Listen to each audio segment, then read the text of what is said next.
فطرانہ کب دینا چاہیے؟ عزیز بھائیوں، رمضان المبارک کے آخری 2 دن اور عید نماز پڑھنے سے پہلے پہلے یہ وقت ہے فطرانہ ادا کرنے کا۔ آخری 2 دن رمضان کے اور عید نماز پڑھنے سے پہلے پہلے، نہ اس سے پہلے دینا چاہیے نہ اس کے بعد، فطرانہ ادا ہوتا ہی نہیں، وہ فریضہ چھوٹ جاتا ہے۔ اعتکاف میں بیٹھنے والے پہلے دے کر بیٹھ جاتے ہیں، ایسی کوئی بات نہیں ہے اسلام میں۔ یہ صرف 2 دن ہیں، آخری 2 دن 3 دن، یا وہ یہ عید سے پہلے پہلے، اس سے پہلے ویسے صدقہ کر دینا چاہیے، نفلی صدقہ۔ یہ جو فطرانہ ہے یہ ان دنوں میں ہی ادا کرنا ہے۔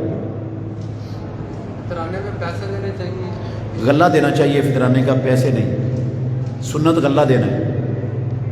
پیسے دینے سے دال یہ اللہ کو پتہ ہے ادا ہوتا ہے کہ نہیں ہوتا۔ بہرحال رسول اللہ صلی اللہ علیہ وسلم نے غلہ فرض کیا، صحابہ غلہ ہی دیتے تھے۔